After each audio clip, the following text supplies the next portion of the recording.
예, 강의 시작하겠습니다. 날씨가 많이 춥죠? 예, 안녕하십니까? 오늘은 사실 신당 정붕 선생을 원래 처음 먼저 써야 되는데 하다가 뭐 이렇게 순서를 하다 보니까 이제 까먹었어요. 사실은 신당 정붕 선 여기 혹시 저 선산 포상리에 뭐 해주정씨 계십니까? 해주정씨. 그러니까 우리가 저기 선산에 가다 보면 무월로 가다 보면 왼쪽 편으로 들어가다 보면 거기를 포상리 갑니다. 거기가 이제 우리가 옛날에 신당이 이게 어른들이 신당계라고 불렀어요. 신당계. 그래서 이제 거기 사시는 해주정씨를 신당계 정식했는데 이 신당이라는 거는 원래 이제 이 지명 이 선생 때문에 선생의 고향이 이제 그러다 보니까 우리가 신당계 했습니다. 그 신당계 옛날에는 신당포가 있었어요. 신당포.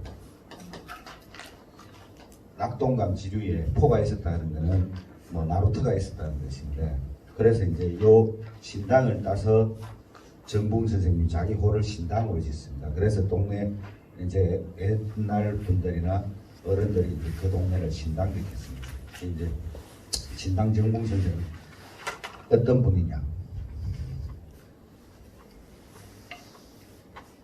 자, 우리가 계속 매 시간마다 하는 게 이 도통, 성리학의 도통관이죠. 도통관. 일종의 학통인데 길제, 김숙자, 김종지. 그 다음 또 누굽니까? 예? 예, 김경필. 한원당 김경필. 자, 이 길제 선생부터 쭉 이렇게 우리가 조선 성리학이 이렇게 이어오다가 김종직 때에서 김종지가 이제 이거 실제적으로 다 벼슬도 나갑니다. 하지만 영향력을 살인파를 형성하게 된 게 김종직 때문에 이제 야언 선생이 이 성리학에서 야언 선생이 중요시하는 성리학이면 절이에요. 절이. 그러니까 우리가 바르지 않는 것은 아무리 하더라도 벼슬을 놓게 하는 게 중요한 게 아니고 그거를 실천해야 된다 해서 이 사람들 도학자라고 이야기해요. 도학자. 성리학자가 아니고 도학자. 이 도를 실천을 해야 된다. 근데 이제 실질적으로 이제 김종직 선생이 벼슬길에 나갑니다. 성종 때 뭐 전필책 하면 모르시는 분이 없죠. 근데 그분의 전필제 선생의 제자가 뭐 엄청나게 많죠. 그 대표적인 사람이 김경필, 일두 정여창 이런 사람입니다. 정여창. 뭐 우리 경상도에서는 사실 김경필을 더 우선시하는데 경남 정여창 선생이 경남 사람입니다. 그러다 보니까 정여창을 빼고 이야기했는데 이 김경필이가 키우는 거대한 제자가 한 명 있죠. 조선사에. 누굽니까? 예? 예? 예, 뭐 김일손이 아니고 김일손은 김종직의 제자입니다. 이게 이제 조광조죠. 본격적으로 사림이 이때부터 등장해서 이때까지 이 김종직은 무슨 화를 입죠? 사화에 무호사화. 죽고 나서죠. 무호사화를 했습니다. 이 조광조는 기묘사화. 자, 여기서 조광조는 이게 경기도 이제 이 우리 선산에서 발언한 성리학이 이분들을 통해서 서울로 올라갑니다. 올라가서 이제 김경필 선생이 무호갑자사화로 사화로 인해서 유배를 갑니다. 유배를 가서 조광조를 만나요. 학문이 뛰어나니까 조광조 아버지가 조광조한테 김경필한테 보내가. 그래서 이제 서울에서 조광조가 탄생하면서 이제 한양에 서울 경기도 이 수도권으로 이 성리학이 이 구미에서 발언한 이 선산에서 발언한 성리학이 그리 올라갑니다. 그런데 그러면은 여기서 있는 사람이 없어요. 그럼 전부 까막눈이라 우리는 전부 다. 근데 이 여기서 발언된 성리학을 다시 들고 오게 구미로 선산으로 끌고 온 분이 있습니다. 바로 이분이 신당 정붕 선생입니다. 정붕 선생이 김경필한테 배웁니다. 정붕 선생이 어렸을 때 신동이었어요. 신동이고 예지력이 아주 높았답니다. 그러니까 조그마한 아이가 동네 어른들을 가르칠 정도로 이 양반이 비가 온다, 내일 비가 온다면 비가 오고, 뭐 그거 한다 하면은, 그래서 그때는 일기예보도 없었죠. 일하러. 그러니까 농사는 날씨와 불가운데 감겼죠. 그런데 이제 정붕 선생이 그래 있다가 자기 삼촌이, 자기 작은아버지가 이제 벼슬을 하고 있었어요. 자기 아버지도 벼슬을 했는데, 근데 이제 와서 보니까 조카가 신동이고 아주 똑똑해요. 얘를 데리고 한양에 가서 교육을 시켜야 되겠습니다. 우리 집안을 일으킬 제목입니다 싶어서 데리고 가서 김경필 선생한테 이제 맡겨가 공부를 시킨 거예요. 그런데 이 시대가 어떻습니까? 이제 그래가 벼슬을 해가지고 그래서 가서 공부를 하고 막 이래 하는데 시대가 어때요? 선비로서 옳고 그르면 죽어요. 이게 김종직 선생이 무오사와 조이제문, 이 조이제문을 지은 사람이, 조이제문을 갖고 있었던 사람이 그거를 왜 무오사화가 일어나냐? 무오사화 연산군 때 일어나죠. 근데 연산군 때 훈구파들이 개혁 정치를 막 부르짖는 사람은 들어오고 지금처럼 여야 싸움이 치열해. 근데 상대방을 죽일 일격이 필요한데 일격이 없어. 근데 이제 이 김종필 제자 중에 탁월한 사람이 김일손입니다. 일손. 타경이라고 해요. 타경. 저번에 우리가 타경이 선산에 왔다가 소년선비 타경 김일손이 구미 왔다 갔다 강의했죠. 제가 누구한테 찾아왔다 했어요? 이맹전 선생, 경은 이맹전 선생 생육신. 타경 김일손이 외할아버지가 선산 사람입니다. 그래서 왔는 김에 이맹전 선생을 뵙고 가요. 타경 김일손이가 역사 말하자면 사초에 기록하는 사관이라. 사관은 아무도 볼 수가 없는데 그게. 근데 이제 조이제문을 지었는 거를 김일손이가 사초에 기록해놔요. 그런데 그걸 누가 보느냐? 이극돌이 봐. 이극돌. 조선에 보면 팔극이라고 있어. 팔극. 이 형제가 8명인데 다 극자가 들어가 팔극이라고 해요. 팔극. 그런데 이극돈하고 조선의 3대 간신이 누굽니까? 3대 간신. 3대 간신. 한명회, 유자광, 또 있죠. 임사홍. 그냥 옳은 선비들을 가차없이 막 죽이는 그런 사람입니다. 3명의 간신입니다. 간신인데 이제 이때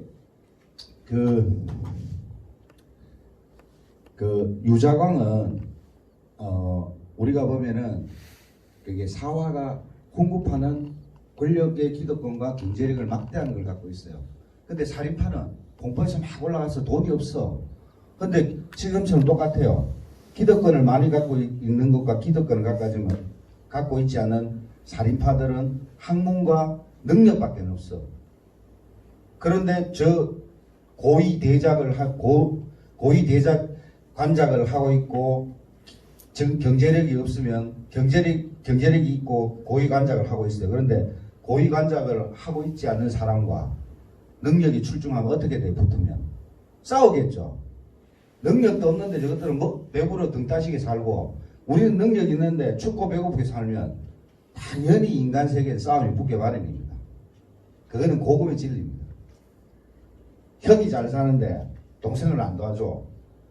동생이 형하고 사이가 좋게 사는 좋겠어. 그게 인간의 기본 원리입니다. 그러니까 한번 붙었는 거예요.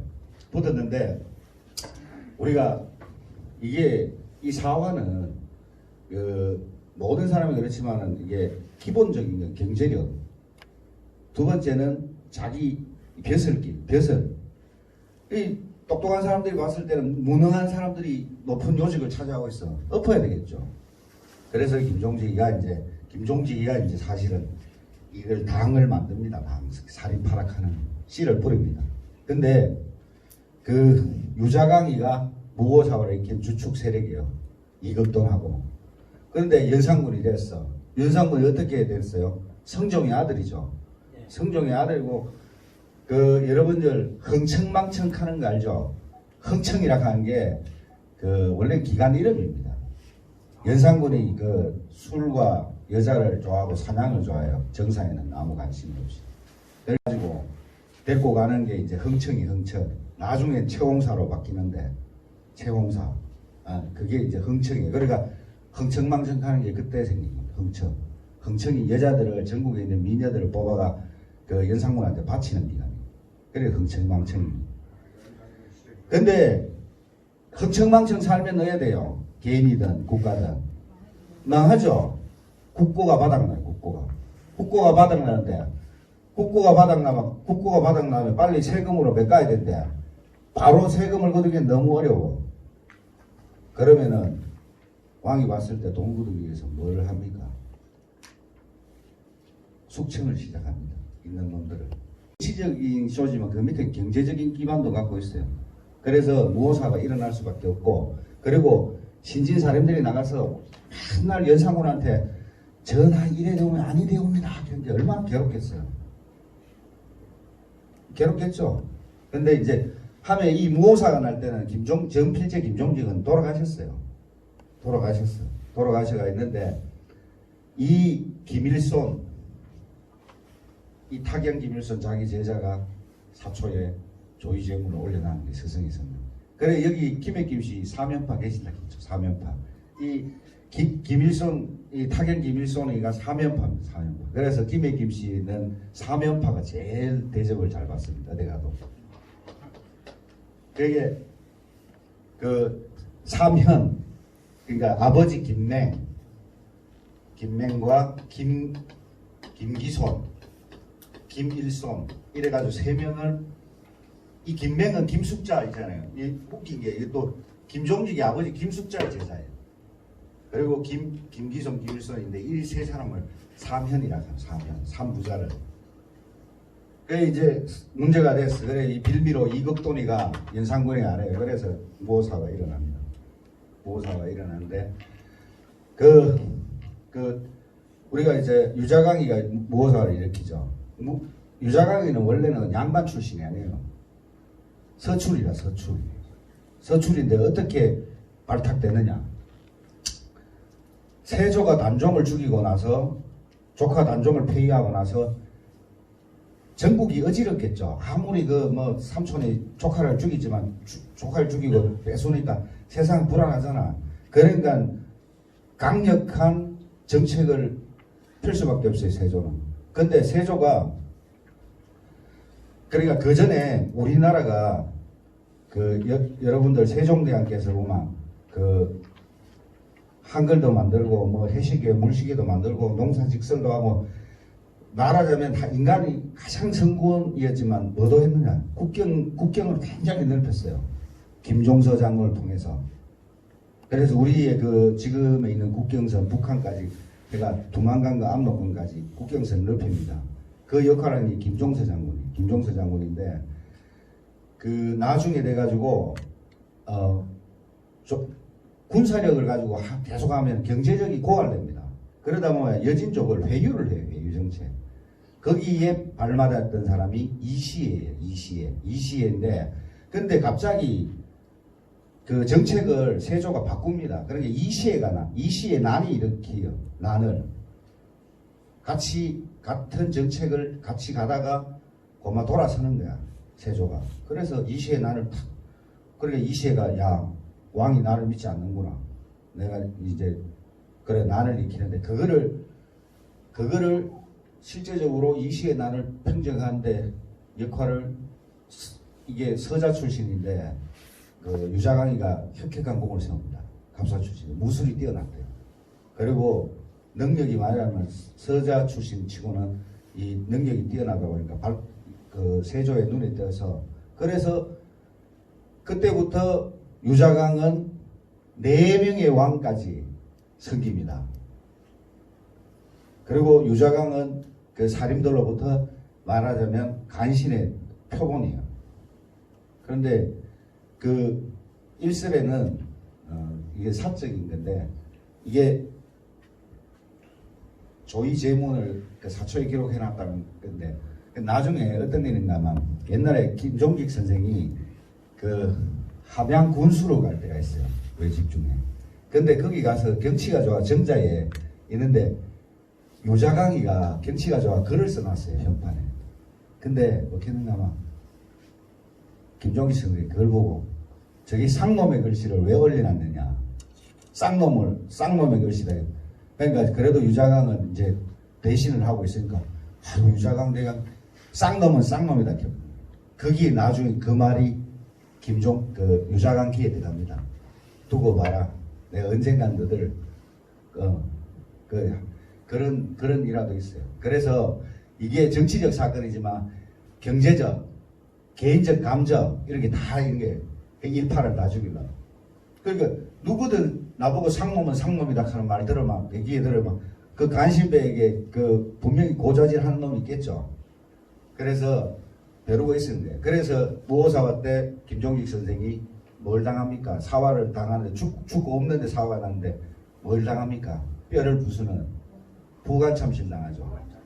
그 전설에는 부관참실 당했는데 호랑이가 3일 동안 묘를 파헤치고 짝두로 뼈를 다 부수고 그 다음에 해골은 이 절구에 빻아버려요. 그 뼈도 흔적도 없이 만드는. 정말 잔인하죠. 그죠? 그런데 그거를 보고 그다음에 호랑이 한 마리 나타나서 3일 동안 울다가 죽었대요. 그 전필재 선생의 그래서 전필재 선생의 그 자손들은 정처 없이 떠돌아다닙니다. 그래서 마지막에 정착하신 곳이 선산이 아니고 밀양도 아니고 저기입니다. 고령입니다. 고령 계하실에 가면 전필재 선생의 종택이 있어요. 그래 그 특이한 거는 묘비 비석이 큰 비석이 있는데 그냥 김씨라고만 적어놔요. 그러니까 그 조선시대까지 역적으로 몰려가지고 하려면 피해 댕기면서 자기 신분을 감춰야 되겠죠. 그래 그런 일화가 있습니다. 있는데 이 김경필 선생이 우리의 그 학맥도에서 김경필 선생이 김종직한테 선산에 와서 배웁니다. 선산 양교에 와가지고 선산 그 부사로 있을 때 김종직 밑에 와서 김경필 선생이 배워요. 그래서 김경필 선생도 선산하고 인연이 굉장히 깊습니다. 그 깊고 그리고 그 김경필 선생의 그 농장이라 하죠. 농장이 선산 땅에 있었어요. 그러니까 그런데 이 학문이 유배를 무오사한테 유배를 가니까 저 화기도 쪽으로 가요. 근데 조광조 선생이 이제 김경필 선생한테 한은당한테 배우는데 배우고 그 다음에 정풍 선생도 배웁니다. 그래서 우리가 다시 이어서 우리의 구미의 학맥이 어떻게 되느냐.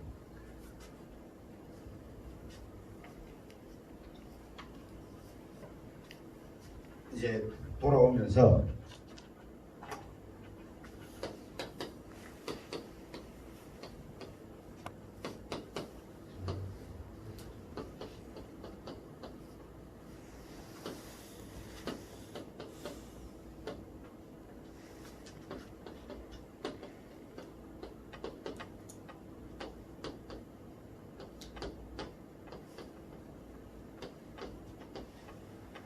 정풍 선생이 이제 그 송강박영 선생을 만나면서 이제 그 자기가 배웠던 조선 성리학의 도통관을 지역에서 이렇게 송강박영 선생을 통해서 진락당 김치성 용암 박운 선생으로 이어집니다.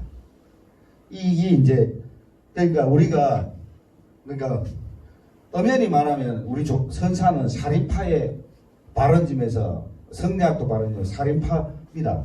그 이때 송당 박영 선생이 이제 정붕 선생하고 하는 대화가 있죠. 가르치는 것 중에 송당 박영 선생이 제가 출신이 뭐라 했죠? 예? 문인이 아니고 뭐라고? 문관이 아니고 무관이죠. 무관. 양녕대군의 외손자. 그런데 그 우리 지역의 그 성리학 중에 우리는 그 선산 지역은 당시에 조선대 사서 중에 대학하고 중용을 굉장히 중요시한 학문의 풍토가 있어요. 대학과 중용. 그래서 제가 했죠. 송강 선생하고 정봉 선생이 논했던 게 뭐라고요? 예? 청산문답. 그러니까 청산문답인데 냉산문답, 청산문답, 냉산을 바라보고 그러니까 정봉 선생이 박영 선생 보고 이제 저 무관 때려치우고 이제 공부를 좀 하려 합니다. 좀 가르쳐 주십시오. 함께 냉산 그 해평 냉산 있죠. 냉산 그 바라보면서 저 산 너머에 뭐가 있겠는가 물었어요. 그 송강 박영 선생이 뭐 대답을 못해. 단순한 질문이지만 사실은 학문을 많이 배운 사람이 뭘 물으면 단순한 답을 못하죠. 머뭇거려 좀 유식하게 말하려고 하는 게 인간의 본성 아니겠어요. 그런데 그래 이제 뭐 자네 아직까지 공부가 미흡하구나 하면서 그래가 또 있다가 또 와서 몇 달 뒤 다시 만나가지고 또 물으니까 저 산 너머에 또 뭐가 있겠는가 하니까 산 너머에 산이 있지요. 이래 대답을. 그래서 그 대화를 안 했더니 청산문답, 냉산문답이라 합니다. 이거를 다 통괄해서 청산대학이라 해요. 청산대학. 대학. 청산대학.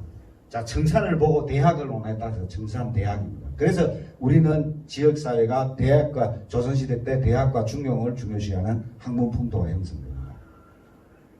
그래, 이런 게 있고, 이제 한 번쯤 역사적인 스토리고, 이게 그건데, 한번 살펴봅시다. 여기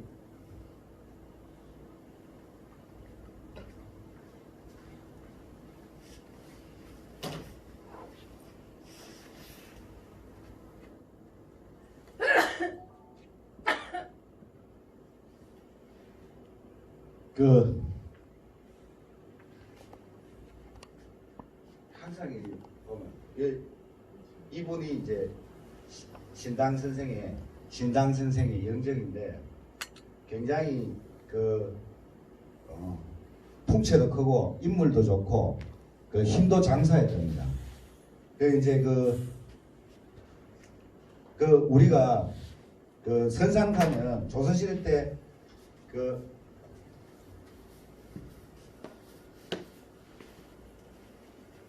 조선시대에 청백리 있죠. 청백리 4명이 있습니다. 자, 길재. 네? 그 다음에 누구? 김종지. 그 다음에 또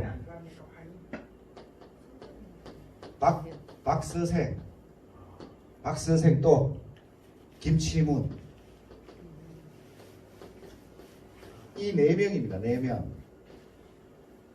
청백리의 기록으로 되는 거는. 그런데 신당 정봉 선생은 기록에는 청백하다. 얼마나 청백하느냐. 청백하다로만 돼요. 청백리는 안 됐는데 청백하다라 돼요. 청백하다. 자기 친구가 영의정이라 청송부사를 하는데 꿀과 잣을 보내라는 거야. 청송에는 꿀과 잣이 유명한데 꿀과 잣을 보내라 하니까 신상 선생이 굉장히 자기 어렵고 자기 먹고 살 것도 없는데 벼슬이가 남의 것을 뺏어야 뭐 어디 보낼 거 아닙니까? 그것도 친구면서 영의정인데 요새 같으면 뭐 수단 방법 안 그래서 꿀자 그 얼마 하겠어 하면서 하겠죠. 보내라 하니까 어떤 말 하느냐. 잣은 높은 산 봉우리에 있고 꿀은 백성의 집에 있는데 내가 그 백성의 집에 있는 거 뺏어야지 내가 보낼 거 아닙니까? 그리고 산꼭대기에 잣을 따는데도 백성을 지키가면 그 백성의 노력을 빼앗는 그 노동력 착취 아닙니까? 그죠? 그래 보니까 그 자기 친구가 서기하니까 하하 자네 예정자 청백하고 나면 내가 참 부끄럽네 얘기하고 있는데 극할 정도. 요새 같으면 전부 아부 아침 못해가지고 한장하는 나라 그죠? 그 공무원 사회 가면요 너무 올거두면 출세를 못해요. 너무 강직하면.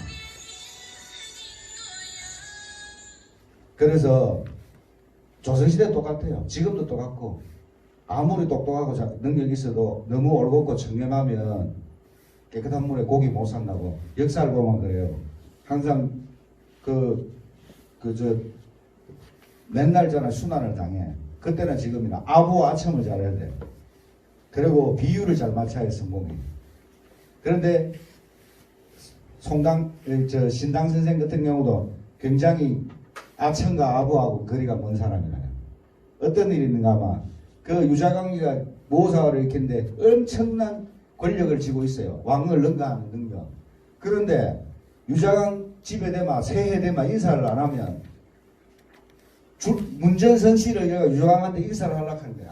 근데 인사를 못 가면 편지라도 보내야 돼. 그런데 그 신당 선생이나 사림판을 봤을 때 간신배 저런 놈한테 인사를 봐야 내가 가지. 그런데 유자광 그 신당 선생이 외가 쪽으로 유자광하고 어떤 인척 관계가 돼요. 그 인사는 안 할 수 없으니까 종한테 편지를 보내는데, 그러니까 조선 팔도에서 한가닥 하는 힘 좀 쓴다 한 놈 종들이 편지 들고 그 집에 가면 새해가 됐는데 아무리 종이라도 후하게 대접하겠죠. 먹을 거 막 고기하고 그 조선 팔도에 엄청난 부를 지고 있으니까 그걸 해줍니다. 인사 오는 사람들 인사 오는 데 있고 종들은 그러면 저 집은 이대감지 최참반 때 종들이 쭉 가가 한상 받아보면서 이야기하겠죠. 우리 영감은 어디 산다고 우리 대감님은 어디 있다 하면 정보가 다 누설져요. 그런 거를 이겨내 방지하기 위해서 종을 꽁꽁 묶어가 편지를 보냅니다. 몸을 꽁꽁 묶어가 거 가서 그러니까 몸을 꽁꽁 묶어야 편지만 전달하고 빨리 쫓아올 거야 집으로. 거기서 있다가 그냥 밥 얻어 먹다가 우리 대감은 어떻다 저떻다 소리가 나오면 거기 곧 유자광 간신배의 집인데 말하자면 정보 탐지하는 첩보원이 다 그 소리를 다 듣단 말이에요. 정치에 이용한단 말이에요. 그런 걸 미연에 방지할 정도로 그렇게 합니다. 그러니까 워낙 청백나라 쌀이 떨어졌는데 먹을 게 없으니까 자기 부인이 유자광한테 가서 쌀을 얻어옵니다. 그러니까 쌀이 없던 쌀이 딱 나타나니까 어디서 났소? 유자광 대감한테 가서 빌려왔습니다. 그러니까 당장 남의 쌀을 빌려가지고 다시 보냅니다. 다음. 내가 저런 간신배의 쌀을 아무리 친인척이지만 내가 먹을 수 없다. 그런데 이런 분이 출세하겠어요? 출세 못하죠. 선비답게 산다는 게 참 어렵습니다. 부귀영화를 누린 사람은 나라도 팔아먹고 남을 죽여서까지 남을 무너뜨리고까지 벼슬길에 나가고 합니다. 조선 역사도. 선비로 산다는 게 참 어려워요. 그리고 거리 높으면 그 사람이란 욕구가 그냥 많은 것을 갖고 싶고 하지만은 정말 옛날 어른들 선비들 옳은 선비들 보면 참 그 학문은 높으되 삶은 엄청 공공해요. 그죠? 그렇다고 출세길에 나가서 옳은 일 하다가 상소 올리다가 기양 가고 안 그러면 전부 다 가족끼리 멸문지화를 입고 참 어렵습니다. 지금 같았으면 바른 소리 하면 그때나 지금이나 바른 소리 하거나 바른 걸 하면은 참 어려운 세상이에요. 그리고 딱 한 가지는 인간은요 아부와 아첨을 절대 진린데 내 깨달은 거는 역사책을 보고 아부와 아첨을 절대 싫어하는 사람 없습니다. 인간은 신이 아닌 이상은. 근데 그 사람이 아부와 아첨 이래 받아들이겠죠. 나한테 잘한다라고 알겠죠. 그렇지만은 제3자가 봤을 때 그는 아부와 아첨이거든. 그래서 그 지금도 아부와 아청은 인간이 살아남는 최고의 병기입니다.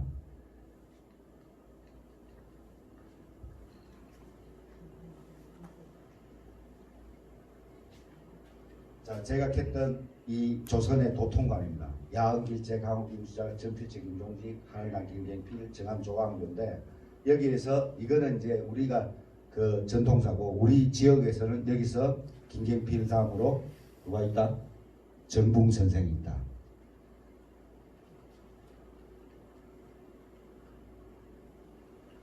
그런데 그 여기 보면 저 송강 선생 제자 중에 그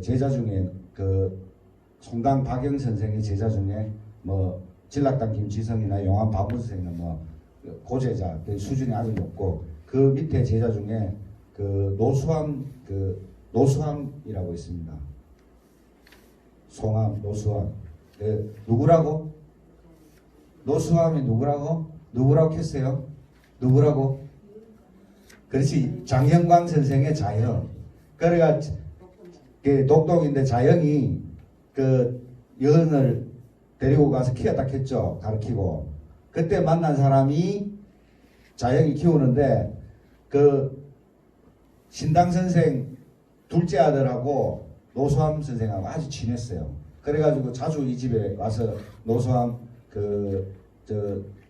노수함 선생 집에 그 있으면 한데 이때 여언을 봅니다.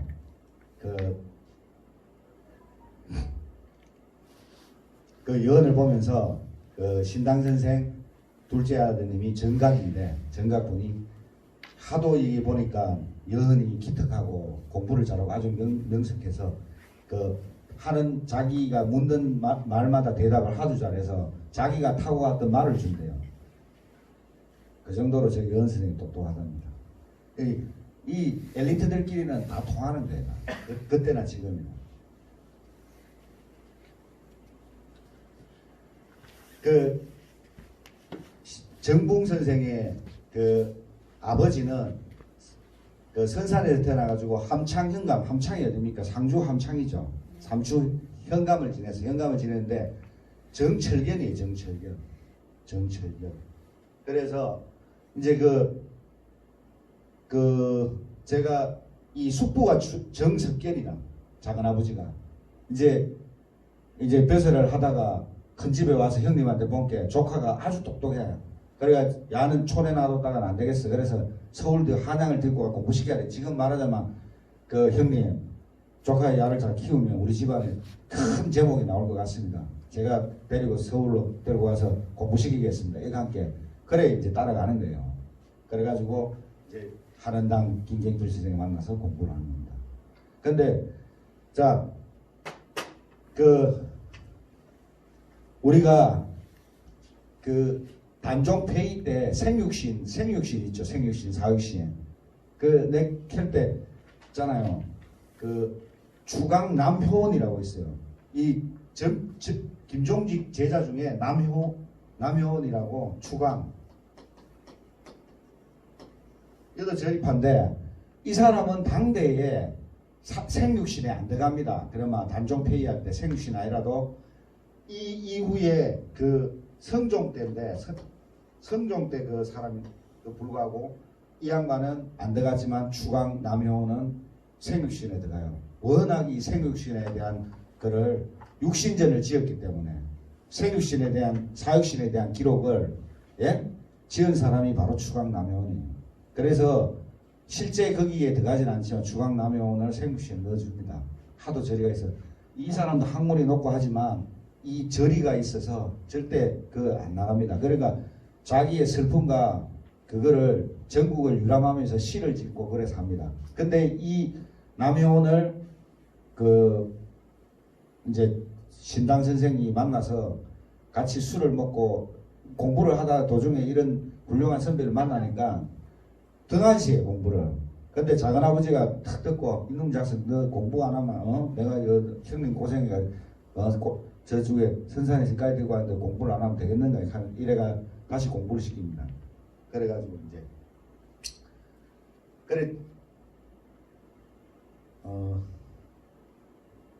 이제 자기 작은아버지는 잘 나갔어요. 그러니까 그 예안 현감을 마치고 사가는 정원 해가지고 이제 예안 같으면 어디입니까? 안동이죠. 안동이 이제 예안에 거긴데 하면서 이제 서울에 올라가면서 자기 형님 집에 들러서 이제 정붕 선생을 보고 아하 이 우리 조카가 참 제목이 되겠구나 싶어서 이제 서울에 그러는 겁니다. 그래서 이제 그 한원당을 우리가 한원당 김경필 선생을 소학동자라고 합니다. 저기 김종직 선생하고 그 여기 한원당 김경필 선생은 소학을 굉장히 중요했어요. 소학. 그래서 이 두 사람은 소학동작합니다. 소학동작.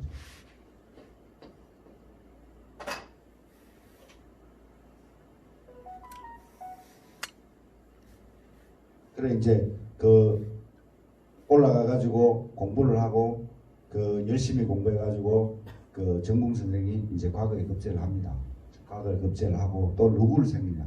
사람은 사람을 잘 사귀고 친구가 이순신 장군이 그냥 하다가 백이 종군회가 계급장 다 떼이고 다시 죄수로 잡혀가지고 한 달 고문받죠.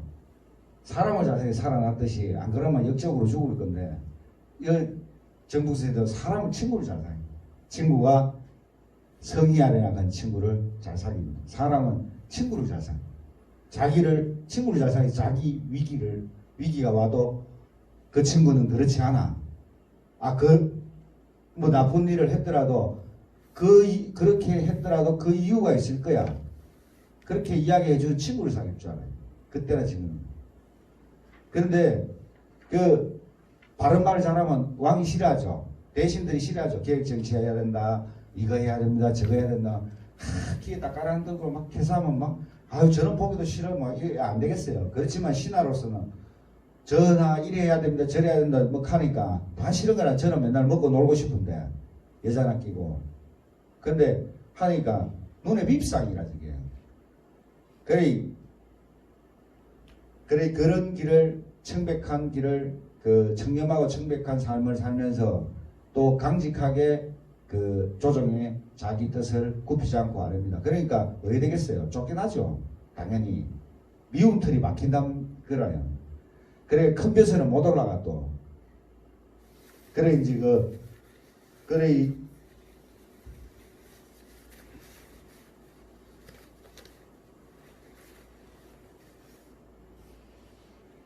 이제 그때 올라가서 공부를 하다가 남효원 이야기 했죠. 남효원을 만나서 이 추강 남효원이 그러니까 정봉 선생에게 자 절개와 절이는 높이 살만하지만 추강 남효원이 성기는 이제 자기 삼촌이 그래 이야기합니다.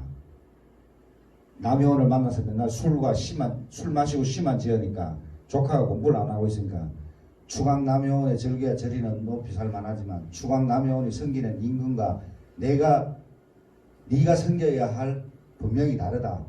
그래서 너는 가는 길이 엄연히 다르기 때문에 뼈 아픈 충고를 듣고 이제 그때부터 공부를 하는 거예요. 정봉 선생님. 정신을 가다듬고. 그래서 이 7년 말 성종 23년 과거에 급제를 합니다. 과거에 급제를 하고 이제 고속 성장을 하죠.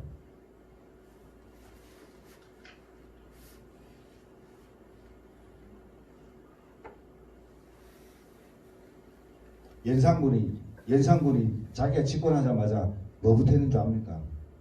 자기 아버지가 키우던 사슴부터 죽입니다. 사슴부터 활로 쏴 죽여요. 그러니까 아버지가 싫어했는 거죠. 아버지가 최고 아끼던 성종이 아끼던 사슴을 활로 쏴 죽여요. 그걸 봤을 때 신하들이 어떻게 생각했어요? 눈치 빠른 사람은 피바람이 몰아오겠다. 저 성격 파탄자, 말하면 연산군이 성격 파탄자예요. 사실은 어머니가 폐비되고 친모가 아무리 그랬다 하지만 일종의 성격 파탄자 기질을 갖고 있는 성종이 맨날 그 성종은 사실은 세종 다음으로 공부를 많이 한 왕입니다. 공부를 많이 하고 그래서 성종을 보면 성종대왕이라고 그만큼 이 호학군주 조선시대 호학군주가 세종대왕, 성종, 그 다음에 정조 이 사람들은 학문을 좋아하는 왕이었어요. 공부하지 마라 해도 왕인데도 불구하고 왕하는데 공부도 하기 싫겠죠. 신하도 왕.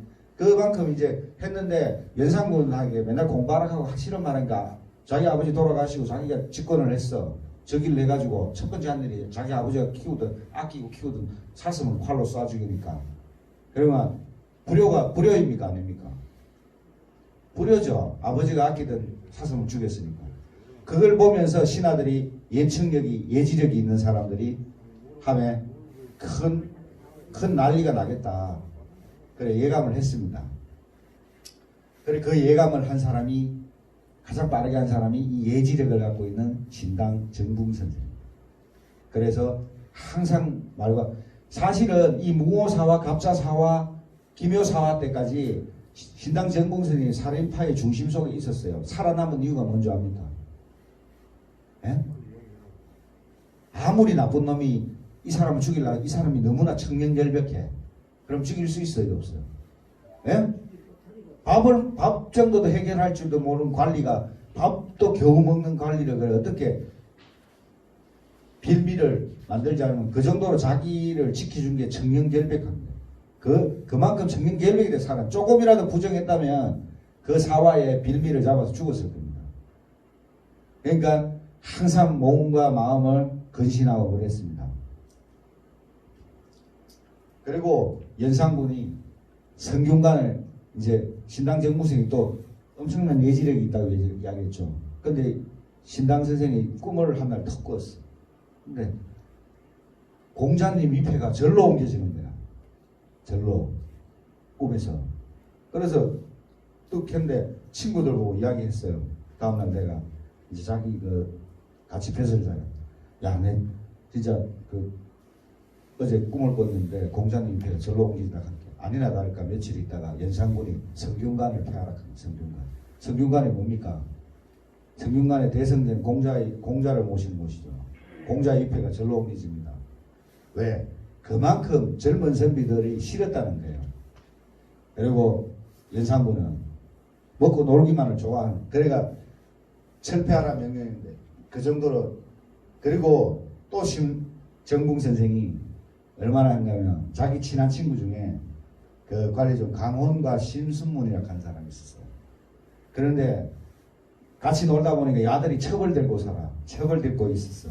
근데 가야금도 잘 튕기고 이뻤어. 시도 잘 짓고. 그런데 딱 봤을 때 친구들한테 얘들아 다시는 얘들을 데리고 놀지 마라. 관계를 끊어라. 충고를 합니다. 그런데 아니나 다를까 친구 강호는 정붕 선생의 이야기를 듣고 충고를 듣고 여자를 버려요. 애첩을 버려. 그런데 신문수는 네 말이 맞을까 싶어 계속 이쁜 여자를 데리고 계속 놀고 가야금 튕기고 시짓다가 아까 전에 묵혔어요. 전국의 미인들을 끌어모으는 흥청에 걸려드는 거야 여자가. 그러니까 갔을 때 이 연산군에게 술을 따르다가 어떻게 되겠어요? 네가 만난 선비들 어떤 선비가 있느냐 묻지 않겠어요? 괘씸죄에 걸리는 거야. 내가 감히 나한테 술 따라주는 이 여자가 내 신하하고 놀았다 하니 기분 나쁘잖아. 신문순이 죽습니다. 차명을 당합니다.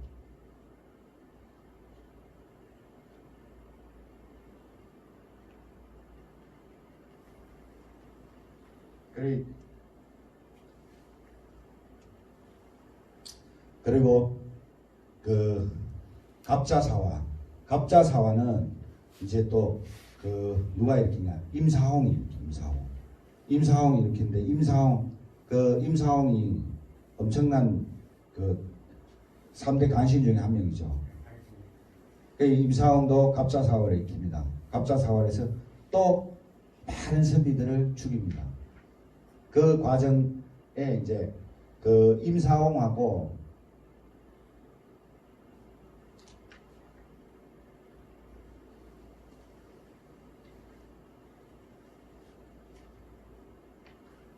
그래 바른말 하다가 여기에 임사홍이 일으키는 게 갑자사화를 일으키는 게 배경이 이제 발칵 뒤집어지는 게 연산군이 그때 폐비윤씨 자기 모친 이야기를 자기 임상홍이 자기 그 연산군의 외할머니로부터 듣고 와서 이제 피바람이 몰아칩니다. 그 폐비 윤 씨의 그 성종대왕 때 관계된 그 선비들 있죠. 전부 다 극형에 처해집니다. 그래 뭐 윤필상, 이극균, 성준, 이세작, 권주, 김경필, 이주 이런 극형에 처해지고 바로 죽고 이래야 되는데 여기에 김경필 선생이 자기 정봉 선생의 스승이니까 여도 이제 사사되고 이 처해지고 그 김경필 선생이 제자란 이유로 곤장을 맞고 영덕으로 유배를 갑니다. 유배를 갔는데 그래 유배를 가가지고 있다가 그리고 임사홍이가 연산군의 그 저거예요. 장이라 부마라 부마. 그 아들이 부마예요. 부마. 왕의 아들. 그러니까 이때 유자강과 그 임사홍은 왕실 세력 세조하고 연산군까지 왕실로 인연을 맺어가 있었어요. 그러다 보니까 주축 세력인데 이 또 아까 전에 흥청이 끝나니까 임상홍이가 연산군에게 아부와 아첨을 잘하기 위해서 또 그 여자로가 정사를 눈을 가리려고 채홍사를 만듭니다. 채홍사. 여자를 모아가지고 임금에게 바치는 채홍사를 이때 만듭니다.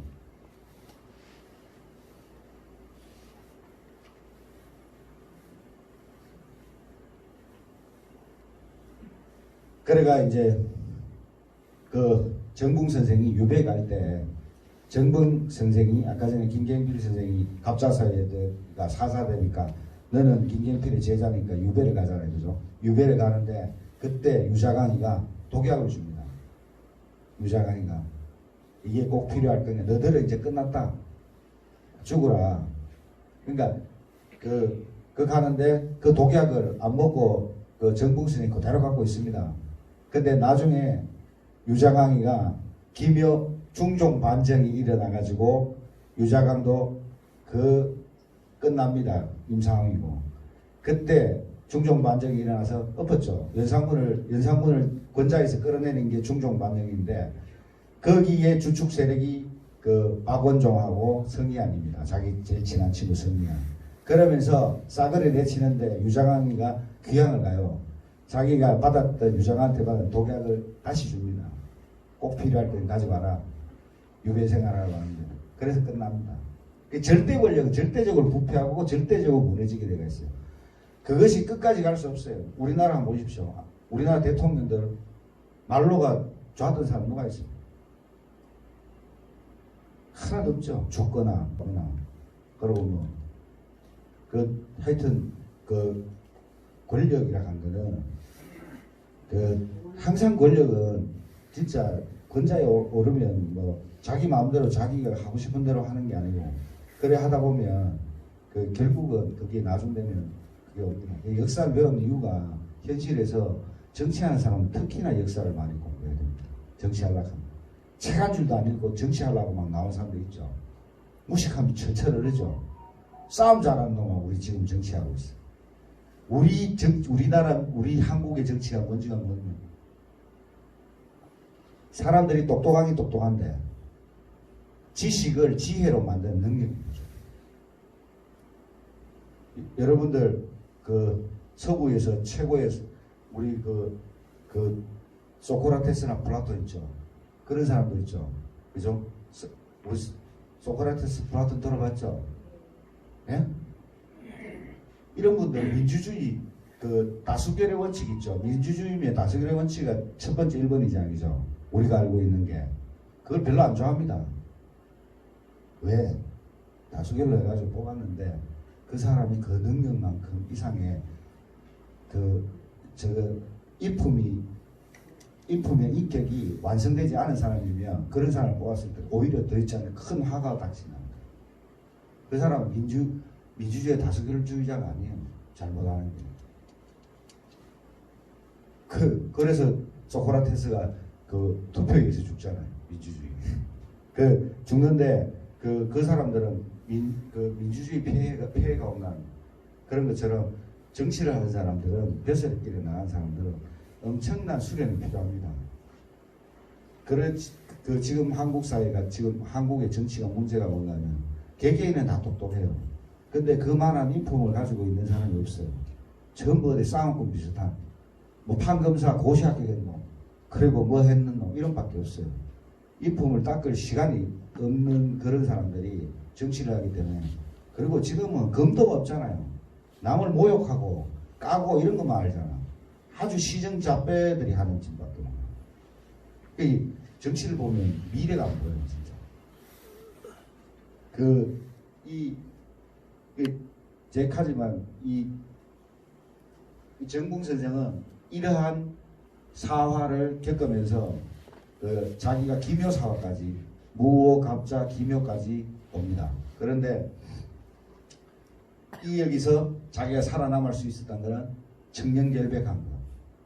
워낙 청렴결백해서 죽일 이유가 없어. 죽일라 해도. 그래 자기 그 한원당 선생은 갑자사화 때 죽습니다. 죽고 그 제자라는 이유로 그 곤장을 맞고 영덕으로 유배를 갑니다. 이제 종종 반정이 일어나가지고 유배에서 풀려가지고 오니까 이제 벼슬 하기 싫어. 끔찍해. 그런데 성희안하고 이런 친구들이 그때 같이 야 이제 시대가 바뀌었다. 벼슬 해야 된다. 계속 합니다. 그랬는데 그래 하니까 그 다음에 뭘 하느냐. 조선시대 때 있죠. 청송 우리가 청송 왜 청송 부사